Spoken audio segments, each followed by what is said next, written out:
اللہ رب العزت فرماتے ہیں قل آپ فرما دیجئے من ینجیکم من ظلمات البر والبحر کہ خشکی اور سمندر کے اندھیروں میں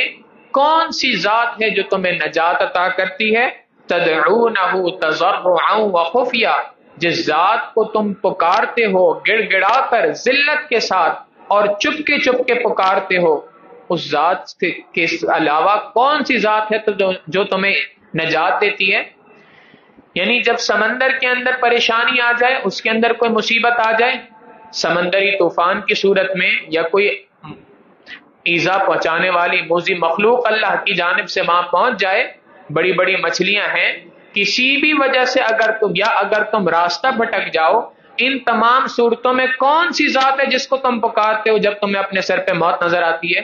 پھر اسی طریقے سے خشکی کے اندر بھی یہ معاملہ تمہارے ساتھ پیش آتا ہے کہ موذی جانور ہیں، ان میں سے اگر کوئی تم پہ حملہ کر دے، کوئی جنگل کے اندر کوئی بھیڑیا ہے، شیر ہے، کوئی بھی ایک جانور اگر تم پہ حملہ کر دے تو اس وقت پہ کون سی ذات ہے جو تمہیں یاد آتی ہے؟ یا اسی طریقے سے کوئی دشمن تمہارے اوپر حملہ کر دے، موت تمہیں سامنے نظر آنے لگ جائے، کوئی زہریلا جانور تمہیں ڈس لے، تو کون سی ذات ہے جس کو تم پکارتے ہو؟ من ینجیکم من ظلمات البر والبحر، کون سی ذات ہے جو تمہیں نجات دے گی خشکی اور سمندر کے اندھیروں میں؟ تدعونہ تضرعا وخفیہ، جس کو تم پکارتے ہو تضرعا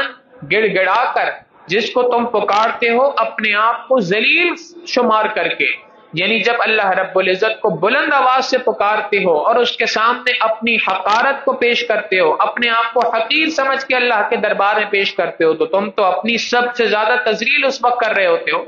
تو جب تم ذلت کے ساتھ اللہ کے دربار میں اللہ کو پکار رہے ہوتے ہو اور چپ کے گڑ گڑا کر دل میں اللہ کو یاد کر رہے ہوتے ہو، اللہ کو پکارتے ہو، اس وقت پر کون سی ذات ہے جو تمہیں نجات دیتی ہے؟ تم تو یہاں تک کہتے ہو لئن انجانا من ہذہ، کہ اے اللہ اگر آپ نے ہمیں اس مصیبت سے نجات عطا فرما دی، لنکونن من الشاکرین، ہم ضرور بالضرور شکر گزار بندوں میں سے بن جائیں گے، ہم ضرور بالضرور اللہ رب العزت کی وحدانیت کے گواہ بن جائیں گے، اللہ رب العزت کے ماننے والوں میں سے بن جائیں گے۔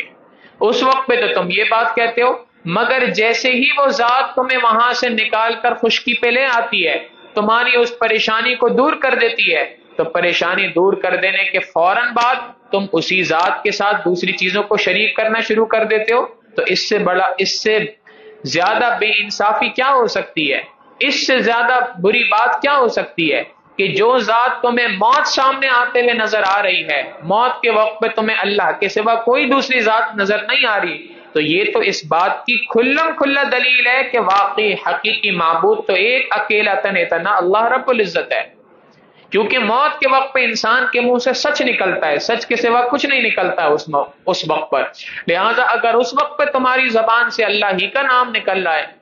یہ اس بات کی دلیل ہے کہ تم بھی یہ بات سمجھتے ہو کہ ایک اکیلا معبود میرا اللہ رب العزت ہی کی ذات ہے۔ اب ان کی زبانوں کو تو سانپ سوکھ جائے گا، یہ تو کبھی جواب نہیں دیں گے، اس لیے کہ اگر جواب دے دیں تو یہ جواب دینا تو اس بات کی دلیل ہے کہ یہ توحید پرست ہو گئے،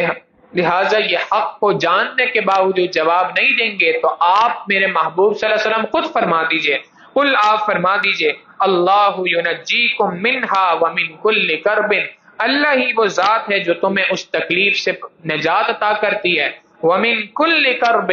بلکہ ہر تکلیف سے جو دنیا کے اندر